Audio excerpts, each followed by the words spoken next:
What if nothing needs to be created? What if every desire you ever had already exists and your only job was to choose it? Well, the reality is this is what manifesting is. And in this video, I'm gonna dive into how reality is merely something for you to select. When you look at manifesting through this lens, it becomes a very simple and straightforward process. So I can't wait to dive in with you. Before I jump in, I open the doors to my newest live masterclass happening on November 18th called Assumptions Harden into Fact. The link is directly below, and this masterclass is for people who are ready to stop trying to manifest and are ready to be the person that their desires naturally come to.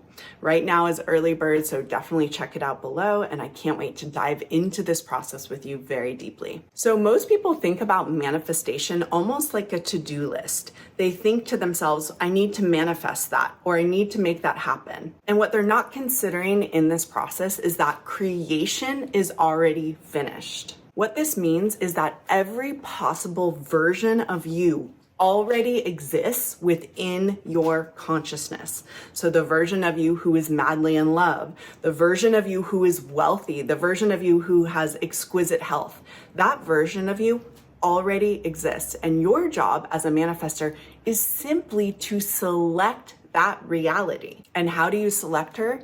It's actually quite simple. You assume you are her now, or you take on the identity of being her now. So here's the thing, when you shift from how do I make this happen to it already happened, it's already who I am, everything changes for you. This is because you stop reacting to appearances and to the outside reality, and you start simply selecting states of being. All this means is through your imagination, you find the felt sense of already having your desire. That is literally all you're doing. And the more you practice that new internal stance, the more your identity takes root and the outer reality has to follow. Neville Goddard very clearly said that the end of longing is becoming the person now, using your inner world who already feels like your desire is yours. That's it. This means we are not wishing for an end result. We are standing in it. We are practicing it. We are letting it become who we are most of the time. And from there, the outer reality has to rearrange and show you who you are being. So here's how to know what you have been selecting. You simply just look at your current life. And we're not doing this to be judgy towards ourselves or shame ourselves, but we want to get a clear idea of what we have been choosing. There's no way around it, but whatever you've been assuming for yourself, that is what's showing up in your 3D reality.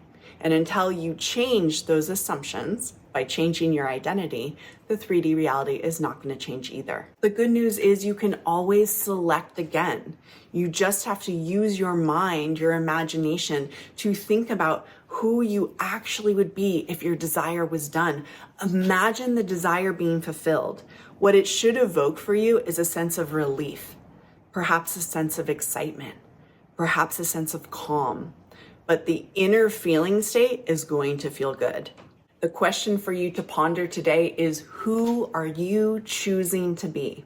Because whatever the answer is what life and creation is going to reflect back to you. If this resonates with you, then this is exactly what I'm going to be diving into and more in my newest masterclass, Assumptions Harden into Fact.